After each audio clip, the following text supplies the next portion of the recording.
And we're back. You fucker. Yeah. Ruminations and Revelations. Yeah. That's what we're doing. The power of the wink. I'm trying to think of who the president is, and I'm just seeing a field of tulips. All right. Well, while you try to get your wits about you, I saw a video the other day that was somebody was talking, and they said that they were getting ready to do something about the 10 pillars of a strong relationship. Mm-hmm. And I was like, never heard that before. Got to Google it. It's 10 things we got to, I'm sure this is something we could talk about on the podcast, right? I probably should have made it smaller because it printed on like 10 pieces of paper, 9 pieces of paper. Makes sense because there's 10 pillars. Right. Well, they definitely went hard with it. And I didn't log the website, so I can't even give credit to the people who typed this shit up. Ooh, how unfortunate. Yep. We should add that somewhere. Yeah, I mean, I'd have to find it again. I'm sure if you just Googled 10 pillars of a strong relationship, it'd be like the first or second thing because that's how I found it. Dope. All right. So you guys can do that if you really care to do that. But I figured we could read this and just talk about some of it. Okay. Because it's not email nonsense. It's just bullshit, right? All right. So the first page says 10 pillars of a strong relationship. You know what you need to do still? Your woman's call to action. We need to write that up. I know. I'm working on it. I have notes on my phone. I'm adding bits and pieces. Okay. I have a skeleton of it right now. So it is being worked on. It seems like a basic question when someone asks, what is a relationship, doesn't it? The truth is, it is a basic question, but the answer is a little more complex. I need a second. My mind is running with the woman's speech now, and I'm not able to focus on what you're saying to me. Okay. Well, I mean, the first page of this is just bullshit anyways. Okay. You're not going to get asked anything on this. People have been dating, falling in love, marrying, and divorcing for years. Still, only a few of us stop to think about what it actually means to be in a healthy relationship or what the pillars of a relationship are. We tend to go through emotions more often than not learning much from each connection we make with another human. The fact is, we are wired to be interpersonal. We crave companionship and closeness with other humans, so it's in our best interest to lay out some guidelines for doing it correctly. Plenty of working variables make the formula for quality relationships or the pillars of love more complex than they seem. Although it may be complex overall, there are certainly some relationship pillars that every great relationship we've ever known has showcased. Let's take a minute and discuss the pillars in detail and hope that if we can pin these down, we will have a shot at lifetime of love. I'm on the edge of my seat. I know, right? It's so captivating. Guess what the first one is? Trust. Communication. Oh, I fucking knew it. I should have said it. I was like, no, it's too easy. It's always, fuck. Ask me again. What's the communication?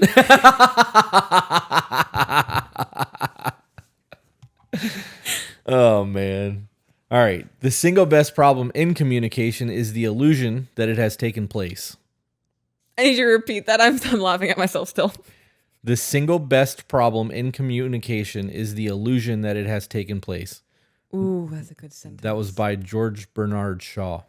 Good job, Shaw. And then it goes on to say, and there you have it. Mr. Shaw has uncovered one of the biggest roadblocks to a quality relationship, and he did so in one concise sentence.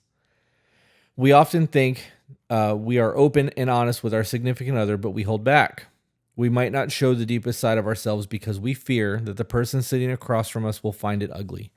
There's more to this, but we're going to stop at that. Because I'll continue that in a minute, but I want to talk about that for a minute. Okay.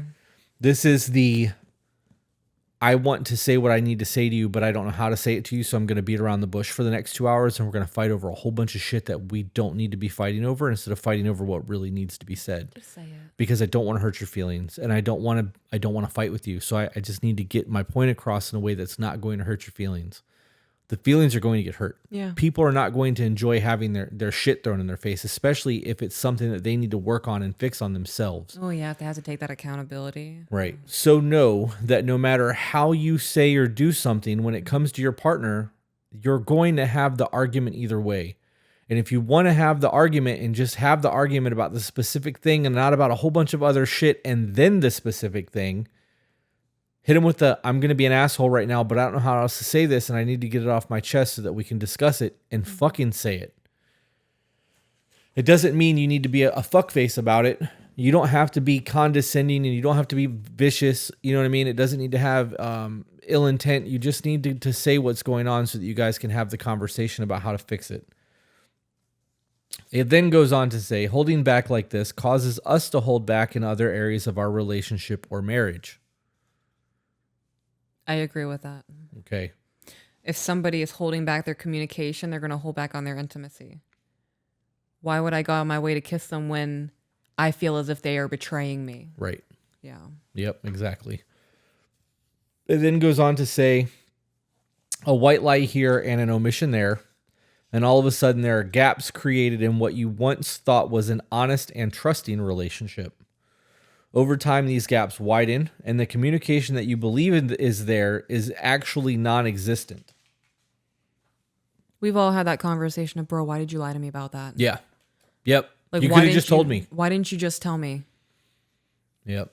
And now that trust is shattered. And there's always going to be that, damn, they lied about that, or they wouldn't just tell me this. Yeah. Yep. You know, our daughter lied to me last week about having socks on her feet inside of her shoes. Mm. And because she lied to me in that moment, I don't believe anything she's saying to me right now. Right. Well, she's been on a lying kick lately. Right. It started with that. Is that where it started? That's where it started. And I now tell her the reason I don't trust you right now is because you lied to me about having socks on your shoes, about brushing your teeth last night, about throwing away whatever you had to throw away. I don't trust you right now. And I don't think she fully understands the context of that. Hearing the disappointment in my voice, I think, is what is getting to her. Yeah, I don't trust my child now. Yeah.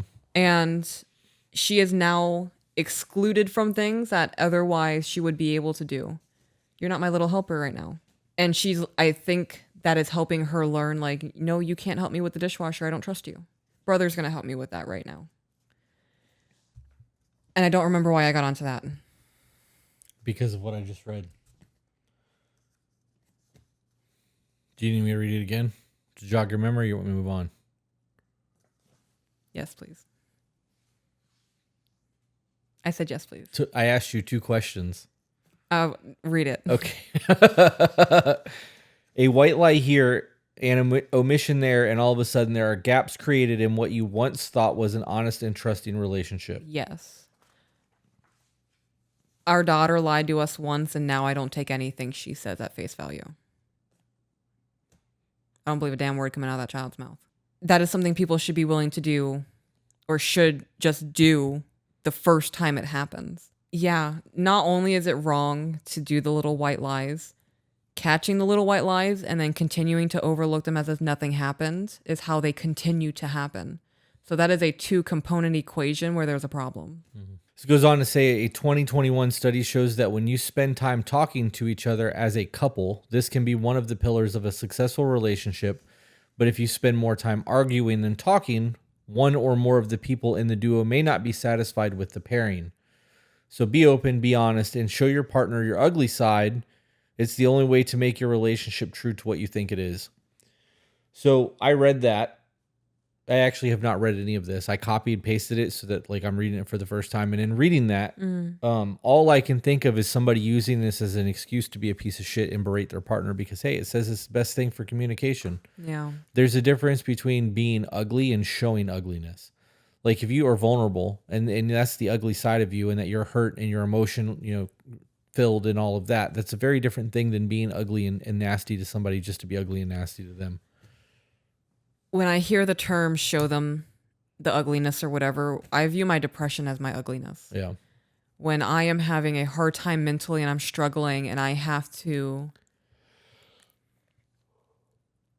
bring my chaos to you for help with coping or understanding, or like I'm stuck here and I just don't know what to do, or I just need a vent. Those are the moments where I feel like I shouldn't do that. Like, I don't want him to see that part of me. Right. And those are the moments where I really push myself to do it, because that's the ugliness I feel that is a key component in a relationship. Because if you don't know what's going on with me, I'm over here drowning and you're frolicking through a field thinking the relationship's great. Yep. I'm fine. Everything's amazing. And that's where everything can fall apart. Yep. You have to show that ugliness. I concur All right. What do you think the next one is? First one was communication. Trust or loyalty. Trust. Yeah. It's got to be trust. All right. All right. Trust. Without trust, you have nothing. A relationship should be your emotional home, something you can count on for comfort. If you don't trust your partner, you will drive yourself and probably them too crazy with story after story that you've created out of thin air. I want to pause you there. Okay. That's that overthinking and not communicating. Yeah. That's I'm too scared to ask the question because I'm scared of the answer. Yet I'm going to sit here and think about everything that's making me anxious. Yep. And then I think at that point, when the conversations start happening, that's when you said, and you're like, whoa, wait, I didn't actually say anything like that. That's what you heard. Right. Because you've already had this conversation in your head, and that's what you're expecting to happen. It says, you're in the wrong relationship if you feel like you can't trust your partner with your heart and soul. It would be best if you had pillars of trust in a relationship. They say that love is blind, and that's how it should be when it comes to trust. Not to say that you should be naive, but you should. It's italic for that one, so it should. I like that little. Be able to believe that your partner, that you and your partner are always acting in a way that respects both of you and your relationship despite temptations. This is we live for each other. We do the best version of ourselves for each other. We want to be, we do for each other in that aspect. This is also not making decisions about our life without talking to each other, even though I'm the decision maker. There's just a lot in that. There's so much in that. And it's so much that people neglect because they don't trust their person. They've caught them heart reacting too many things on Instagram. Why are you still talking to her? Right. Why is she hugging you every time she sees you? Like, you know what I mean? Like, there's just so much that goes into that, and it's real fucking simple. It's because you've allowed your base desires to override your emotional maturity and be like, wait a minute, I'm with somebody, even though they're not here. They're very fucking prevalent. Yeah. Yeah. All right. Next one says, be a rock. Before you keep going, I just thought of a TikTok I saw. So there's this trend on TikTok where couples are like, okay, pretend I'm a girl hitting on you. Like, you have to tell her you're in a relationship. Show me what you would do. And there was one of a couple at a pool, and they were doing the thing, and he's standing outside the pool, and she's walking into the water, like, seductively. And she's like, so, hey, how are you doing? And he, like, Cobra Kai kicks her, and he's like, I have a girlfriend. And just, that's what I expect. Well, you went prevalent in life, and I'm like, yeah, that's what he would do. Here's a thought. How fucked up would that be if somebody did that and the TikTok was like, damn, you don't walk to me like that? You would walk to another man to flirt with them like that? You don't do that to me.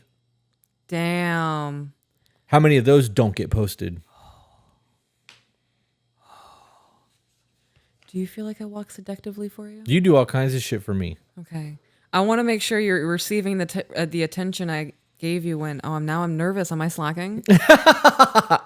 Do you still feel as if you received the attention I was giving you when you were my boyfriend? Babe, I'll always be your boyfriend. Okay. When I think of us in our boyfriend girlfriend stage, I think of like a black and white 1950s film with me in my poofy poodle skirt and my little Asgard or whatever they call it. Ascot. And you in this scenario you have hair even though I don't like you with hair. And it's that greaser style and you have the leather jacket popped up. Full on grease, huh? Yeah. But there's a lollipop in your mouth instead of a cigarette because I don't like the smell of smoke. And you're respectful.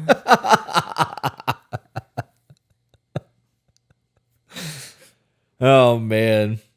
Be a rock. Number 3 is be a rock. Do you know how your mom and dad picked you up when you fell as a kid? It would help if you still had undying support when you grow up and Can't relate. Are old enough to go out in the world. Your parents will always be there in some way, but the role of the rock in your life falls on your significant other. This is something that we talk about all the fucking time about being each other's crutch. Yeah. That rock New patron. Patron. That rock pillar is what a lot of people have never even seen. Mm-hmm. You started reading that, and I got uncomfortable. Yeah. I started self-soothing. That You have that in me, though. I know, and I didn't truly experience that until we got together. That's crazy.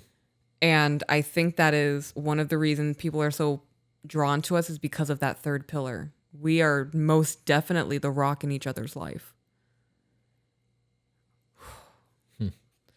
Oh boy.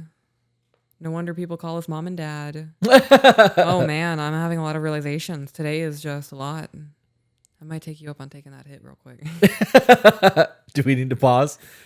Can we finish this pillar and then we can take a quick break because I gotta do the bathroom anyways. Okay, perfect. All right. You and your partner should be willing and inspired to pick each other up when the other is feeling down. As this is a pillar of a relationship, if someone in their family dies, you need to be their shoulder to cry on. If your partner needs support in starting a business, you need to be that smile that greets them when things eventually go off the rails. It is not optional, it is required. You need to be the person who carries them through their dark days, and they must be willing to return the favor. This is our fucking t-shirts. This is the his and her t-shirts to a fucking T. I'm gonna be honest, I started crying when I was typing my shit out. So did I. I'm not even ashamed of that shit. Yep. Cried when I read yours too. I cried when I read yours. Yep. Because we live by that tenet. That's who we are. That, I hate the term ride or die. It's so overused and played out. But like I said earlier, that Romeo and Juliet thing for me is very real. Like I don't know. You are my person. All right. The next one is patience, but you have to wait for that because we have to go to the bathroom. Well, I have to go to the bathroom. She's got to. I am going through it. Hey guys, if you're seeing this, Chris must have just shouted patron. Patron! And patron means that we just got somebody who just subscribed to our Patreon. Yeah, for those of you who don't know what that is, Patreon is a member-based subscription website that allows us to do early release, live streams, exclusive content, vlogs, and we have our own Discord server that is exclusive to our Patreon community. That Discord is absolutely insane. It is an ever-growing community of like-minded people who you could say practice what we preach, have implemented the things that we have suggested, and it's working. Would you go as far as to say that they're getting better? I'd go as far as saying that they're definitely getting better. So if you have questions, you need unbiased opinions, you don't feel safe going to anybody in your present life, I would highly recommend checking out the Discord. Yeah. Also, for those of you who don't want to support us financially, that's totally fine. The best thing that you can do in terms of helping us grow this channel is by sharing our content. The more people that see what we do, the more likely it is to get shared, the more people that are going to support what we are doing, the longer we are going to do this. Back to your regular scheduled program. So while we wait on Peaches to come back into the room and you guys just saw the Patreon ad, I figured I'd hit you with another one as well. For those of you who are curious about where your hormone levels are or have been interested in getting blood work done, I highly recommend checking out Matrix Hormones. There will be a link in the description below. If you tell them that To Be Better sent you when you fill out your new patient forms, you will get $200 off your initial visit. I have gotten my blood work done. Peaches has gotten our blood work done, and we are going through the full gambit with this company. I am very impressed with the way things have gone. The people at Matrix are very thorough in what they do. We found out that I was at risk of heart attack and stroke because my red blood cell count and hematocrit was so high. It's one of those things, guys, that you don't really know what's going on in your body until you get your blood work done. It's fairly inexpensive. They take insurance for your labs if you need to do that. But that $200 savings is huge. So go to matrix.com, fill out the new patient form, tell them To Be Better sent you, and save yourself $200 on your labs. We'll be doing interviews with some of the specialists there here pretty soon. I'm actually pretty excited about that now that you're sitting back down. Yeah. They invited us to their office. We are going to be doing an interview with Brandon and Kayla again, but we also have an interview with a dietitian coming up from Matrix. So, where's that happening? Probably here. If we can work it out, Brandon and Kayla will be here on a Friday, and then Brandon and the dietitian will be here on a Saturday. If we get rid of this couch and bring in 2 more chairs and do the 4-chair thing that we had talked about, it would be very easy to bring in a 5th chair and have somebody else just kind of hanging out here while we record. Okay. And we can run a microphone. I just wouldn't be able to. Oh, no, I wouldn't because my mixer only does 4 cameras. Yep. So five people would be too many. All right. So the 4th pillar is patience. As humans, we are predisposed to mess up. We have imperfections built into our DNA. Deciding to spend your life with someone else means saying, I accept you as you are, flaws and all. So we're past that 2-year obsession phase, and I'm starting to realize that, like, I leave cabinet doors open. yeah, I go to the bathroom with the door open. We have our flaws. We have our character flaws. There's, we don't always want to watch the same TV shows. We don't always want to eat the same thing. Right. Sometimes I'm a little crabby. Yeah, same. Life happens. Sometimes I'm a diva. Sometimes you're a diva. There will be times that they drive you insane. There will be times when they hurt your feelings. There will be times when they need to remember to do something that they promised they would. Should you let them off the hook? No, not at all. But as you attempt to make peace after they've broken a promise or said something hurtful, you need to be patient with them. They may do it again, but chances are that they didn't mean to hurt you in the process. People are inherently good, but they are also imperfect. I'm going to pause you. Not the sentence you just read about being imperfect, the one before that. They may do it again, but chances are good that they did not mean to hurt you in the process. Okay. So I want to comment on that real quick. I agree with that. When somebody is unlearning a habit or a coping mechanism, it is literally construction in the brain. We're shut down for 8 months. We have to reroute, detour. Things are happening. I can see how people would also manipulate that situation of, well, I told you I'd be working on it. You have to forgive me. I'm trying. You see that I'm trying. Right. But they're still repeating the same behaviors, or they're like towing the line and pushing that boundary.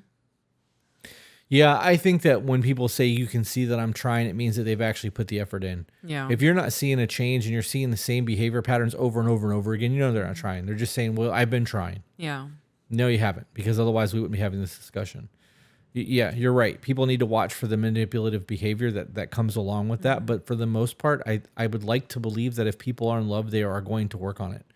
And if people are in love and one of them is working on doing something and the other person sees that they're not holding up their end, they should gently remind them. And instead of blowing up, being like, and flying off the handle, that person be like, no, you're right. I said I would work on that. I'm sorry. And just move past it.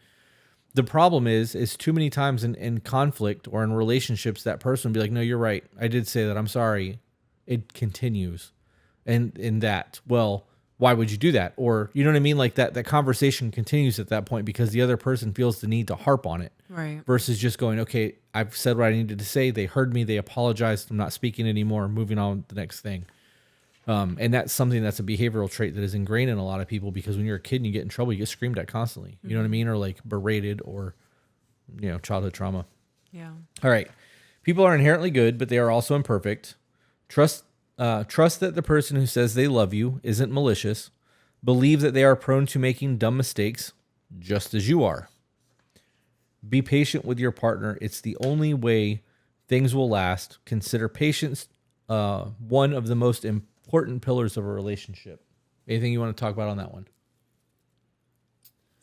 I'm going to be honest. I zoned out for the last part. Okay. That one really comes down to the teamwork aspect and remembering that you're going to be spending the rest of your life with your person. Yeah. And you're not perfect. They're not perfect. And sometimes you guys aren't going to be on the same frequency. You got to fix that dial a little bit to get that static out of there. Before you continue on, 2 points I wanted to hit. The first one, when I was able to let go of my own standard of you expecting me to be perfect, a lot of weight was lifted off of my shoulders. Yeah. When I was able to recognize that you recognize I'm a human being and I'm going to make mistakes. And I like to think that I've shown you that I'm capable of recognizing and working on things and being a person of my word. Oh, fuck, I lost my train of thought. That dab pin's pretty strong, huh? No, I started thinking about my second point because I was losing it. And I was like, no, don't go. We're getting to you. I was paying attention to right grab and left grab slipped. I'm like grasping. Now I'm like, bitch, what did you just say? So knowing that you're aware I'm a human being and I'm going to make errors helps me be more comfortable with the fact that I'm a human. What did I just say?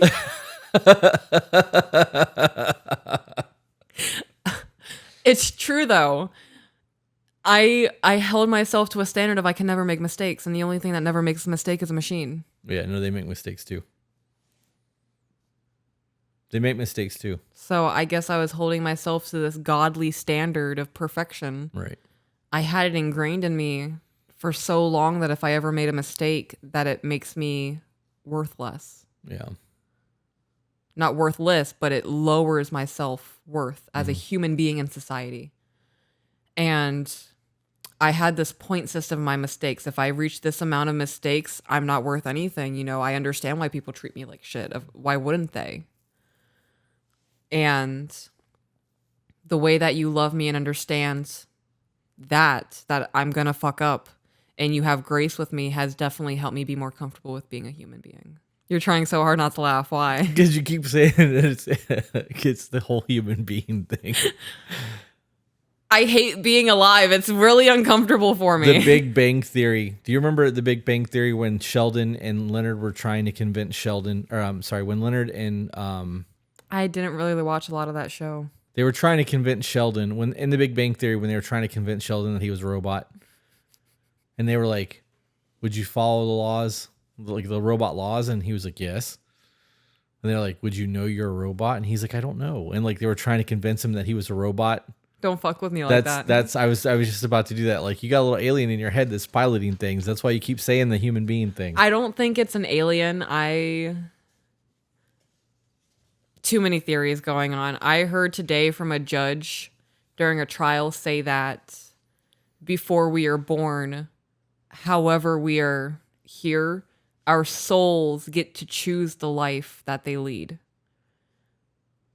And that threw me down a whole fucking hole. I'm like, bitch, are you kidding me? Like, so I thought that I could handle this. Now I can't bitch out. Like, what am I? Couldn't do it, guys. Too Where weak the for hell that would one. you get that information from? It came from. I've actually heard it a couple of times now. That I don't know if it's part of a certain religion or what it is, but All right, back to the list.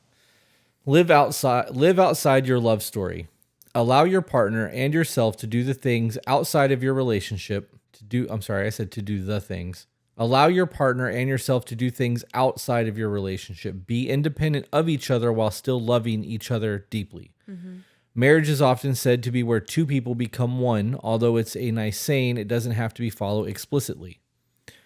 Have a hobby that has nothing to do with them and encourage them to do the same. It's not that you need to force yourself to spend time apart. It's just that making space for your interest within your relationship is extremely healthy. This really just comes down to self-care, right? Okay. Having a hobby allows you to spend time apart and enjoy the moments you share with one another. You don't have to spend every waking moment together. Be comfortable in stepping outside your fairy tale and coming back invigorated. Moving on. Number 6, being vulnerable. did you have like something you wanted to say? No, I was waiting to see if you were going to chime in. Oh, I do have something to chime in with. It doesn't have to do with that though. It's that second point that I was focusing on. So I recognized there was a point past where you said that it's about support and like when you're down, I'm here to support you. Right. I was like, oh man, like if that's the literal sense, like I have to drag you while you're like taking down enemies behind us. Could I do that? And now I think that I have to start squatting your weight in the gym. Yeah. Yeah. So I'm gonna get to that point. Let me know when you're done with your weight loss, and we're gonna start preparing. Well, my goal weight is 225, so 225. it's 2 plates. Okay. I could do that. Can you? I could. It's a lot of weight. I'm hyping myself up to it. I'm speaking it into existence. Okay. Being vulnerable is the next one. Another of the pillars of a relationship is that you must be able to be vulnerable with each other. And in essence, this means that you should be able to be yourself around one another. It doesn't matter how you act, whether you are goofy, silly, or serious, you may have times when you just want to be real with your partner and be as authentic as possible. Of course, you must be sure you allow your partner to do the same. It won't be fair if they have to pretend to be someone else while they are around you. We've experienced this. What do you mean? You get a side of me that no one else has ever gotten before. Oh, I thought you were getting ready to hit me with, there was a point I wasn't comfortable. I was like, what? The dancing in the kitchen, Yeah. the goofiness, the constant playing around, the butt wiggles, all the shit that I do with you, I've never done with other people. It's not something that I've ever... You've never done that? I'm not a playful person. That's a side of me that is very reserved. The person that you see when we're out in public is who I am around people all the time. You get a very different side of me because I'm not worried about you judging me. We are two really dorky fucking people. We really are. At the core of who we are as beings, we are dorks. Yeah. Giant fucking dorks. And it's a lot of fun. Yeah. We're like 2 14-year-olds just in shenanigans constantly. Yeah, no parents involved. No Oh, one yeah. can see the stupidity that's happening. Yeah. We're just legally able to do things now. Yep. Do you have anything on that one? I appreciate that you give me the space to be who I am. Yeah. Yeah. There's not a sense of judgment there anymore. You allowing me to be who I am with you has made me more comfortable with standing up for who I am with others. That makes sense. Right? It makes sense because it's building your confidence to be who you are. It absolutely makes sense. So the podcast would not be a thing if you didn't nurture me. Yeah. Yeah. There's a related reading link that's called 16 Powerful Benefits of Vulnerability in Relationships. But I obviously can't click that on paper. Yeah. But it was in the thing. All right. Number 7, showing support. Showing your support for one another is another of the major pillars of a healthy relationship. When you can be there for each other, no matter what, this can make a big difference in how you feel about one another. This comes down to this motherfucker is going to tell the world the sky is purple. I'm going to be like, yeah, sky is purple. And we get in the car, be like, yo, you really know that shit's blue, right? Like, are you really seeing it in purple? Like, has that been the thing the whole time? Like, right. what's happening? Yep. For instance, a 2017 study found that when stress impacts one member of a couple, it can also impact the other, even if they aren't necessarily stressing each other out. However, if you can be a part of each other's support system, you can help lessen stress. If you cannot lean on each other, consider relationship counseling. This could lend a hand in improving many aspects of your relationship so you can become closer and operate in harmony. So far, everything that we have talked about over the last 8 months on this podcast has been discussed in this 10 pillars. We just worded it in our shenanigans versus jargon. Yeah. This is much more elegantly put. Very nice. We're like, fuck that shit. Yeah. That's pretty much Patreon. We've gotten a lot of those today. All right. Number 8. Being best friends.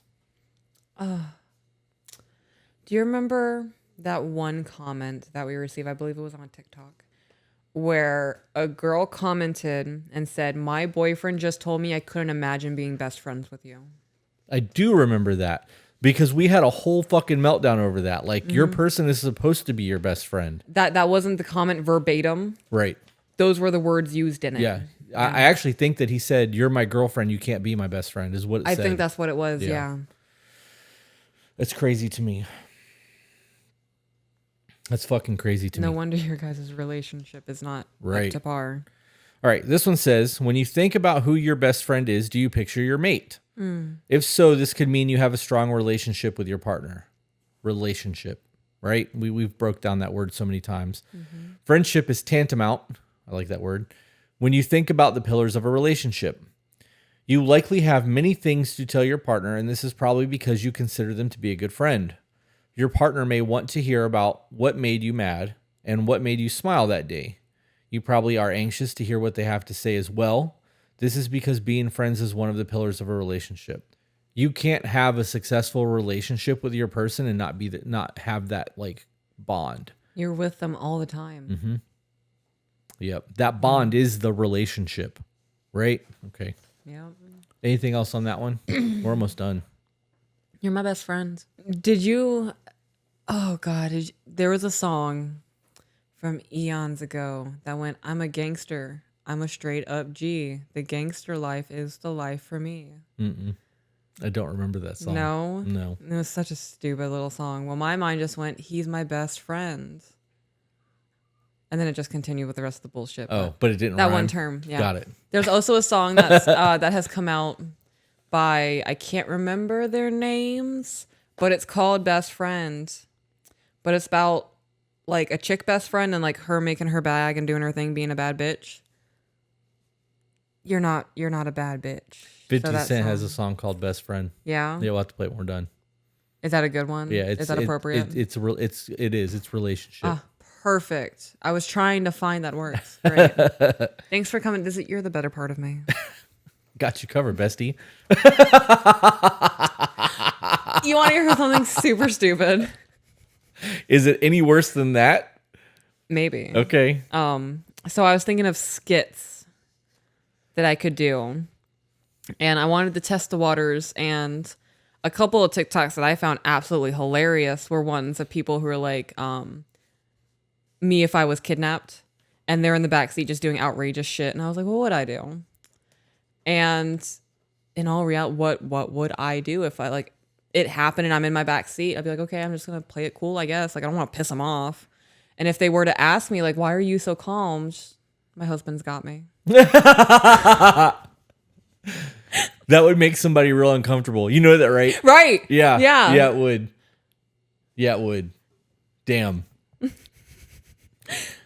I had an idea for a skit for you. Yeah. You have your Bob Ross costume still, right?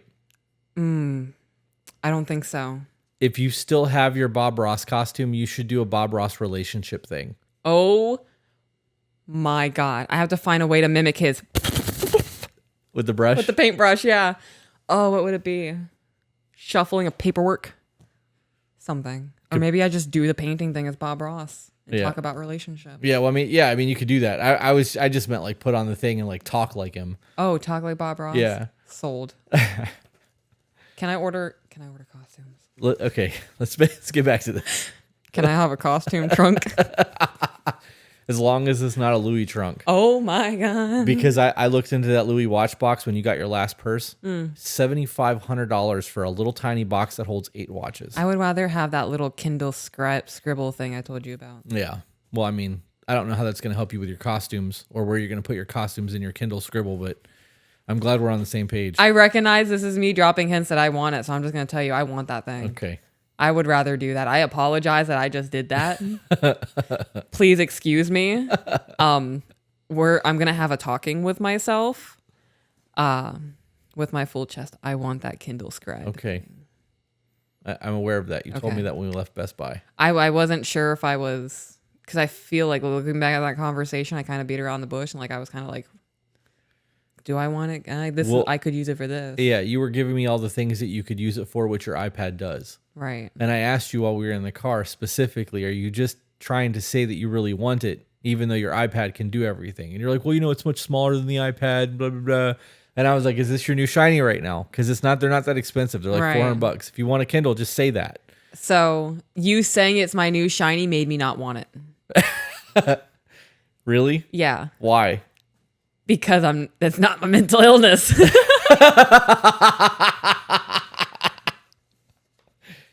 It's okay if it is. It's okay if it is. You said that and I was like, oh no, is it? And I questioned everything I've ever wanted in life ever. I was like, are the plants, are they a thing? I was like, oh my God, am I going to let them die? I'm depressed. I don't know, maybe. I went down a whole rabbit hole and I thought about all of it. Oh my God, am I still trying to rationalize my mental illness right now? All right, I'll move on. Okay. Thank you. Number 9 is shared interest. We also talk about that. I did that. Did you? Yeah, the cameras and photography. Yes, you did. You must like spending time with each other and have similar interests to be compatible. Otherwise, there are a few activities that you will be able to do together that will be fun for both of you. Mm-hmm. If you are still deciding what you want to do together, it is a good idea to try new things when you both feel comfortable doing so. Go to the movies and see a new flick. Try out a special restaurant you have had your eye on, or consider playing video games together.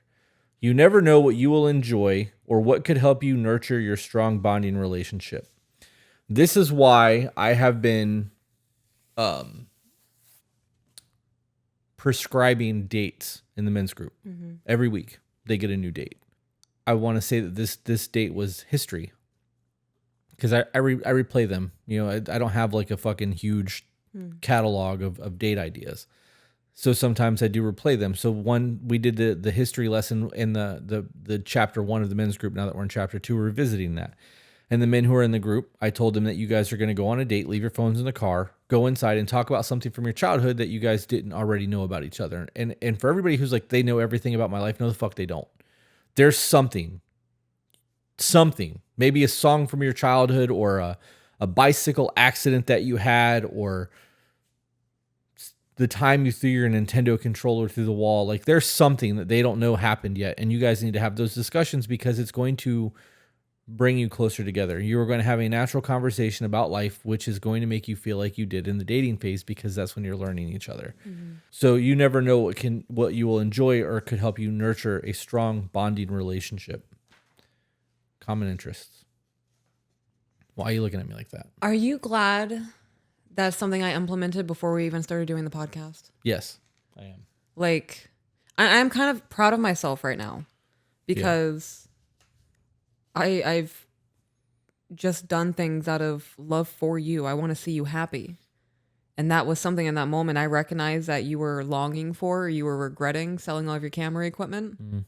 And it just made sense to me. He loves that. He's regretting it. He loves me. If I want to do something, he's going to be more inclined to do it. Yeah, absolutely. Because I want to do things that you enjoy and I want to make you happy. Right. So we did that together. And ironically enough, I haven't gotten back into photography the way that you're into photography. And we do go shoot together. And now I'm wanting to take these cameras out and do video of you taking pictures so that I still have my camera in my hand. And like, I think I'm moving into that creative space. Mm-hmm. I love that. I just like that we get to do something together because I don't enjoy being out in the heat at all. But when we go take pictures, like if we went to, like we had talked about doing something tomorrow, if we go do that tomorrow and I bring a camera, like if I bring this camera, I can do all the video and everything. So I can still take pictures, but I can video you walking through a garden or buying flowers or whatever it is that we do tomorrow. Mm-hmm. And like we can document it. It can go into a vlog. It could go on Patreon for content. It allows me to be my creative self and do things that I enjoy doing and still make it content. Right. Yep. Yeah, that was a big deal to me too, though, because that was one of those things that like I didn't want to sell my shit. I just knew that I wasn't using it and didn't have an intention of using it anytime soon. Mm-hmm. And the hurricane made that a thing. Otherwise, I'd still be on Canon. Everything would be Canon still. Yep. All right, last one, because we are an hour in. Well, we're 52 minutes in, but I have to cut some of it. It's probably like 45 minutes. But Number 10. We really need to sit down and record some updates because that's probably number 60 today. Mm-hmm. Email after email after email, people saying we've changed our lives. Yeah. Number 10 is getting along. Yet another key to a good relationship is to get along with each other. It can be difficult to bond and grow as a couple when you spend a lot of time arguing and fighting. Of course, when disagreements happen, it is okay to work it out and compromise. After all, no relationship is perfect, but you should try your best to always talk about things instead of fighting about them. When you can have productive arguments, this can be more helpful than trying to appease your partner when they are upset. Keep this in mind the next time you have a difference of opinion. Everything that we talk about on the podcast hit that 10 pillars. Yeah, it did. Obviously, we've talked a whole lot more than that. Mm-hmm. But all of that is the basic foundation of what we've talked about. It solidifies all that shit. It does. It is a form of validation for me almost. We're coming across all of these things that just, it adds value to what we're already saying. It it articulates it in a way that it's been articulated. It also gives, I feel like this might be absolutely stupid to say out loud. So we have our own little homestead, right? And we started with our own little shack and shit. And when we find things like this, I feel like we're adding in like, now we have a post office. Right. Like we know what that is now. It's established and it's there. And every time we add a new information, choice theory, reality therapy, the 5 love languages, the apology languages, knowing that the things that we have discussed just from personal experiences and the things that have worked for our relationship is already well known by millions of other people. It's just not widely talked about. Right. Mind blowing. And it's just not talked about the way we talk about it. I really think that that's what sets us apart from all of these books and these websites is we're relatable. We talk to people the way that they speak. Who the fuck says tantamount? Nobody I know, I don't know anybody in my life that has ever used that word in a conversation just casually. Yeah. That's get not that. that's not how people talk anymore. So us having the conversations the way that we have them and like laying things out the way that we do in terms of the analogies and like just the metaphors or whatever, I think that's helpful for people. I agree. It's 55 minutes, be 50 minutes by the time it's said and done, and it's also almost 8:30. So Oh my gosh. you figure out dinner, get some couch time, call it a day. Yeah. All right, guys. With that being said, remember you are the author of your own life, So grab a pen. and we will catch you on the next one. Bye, guys.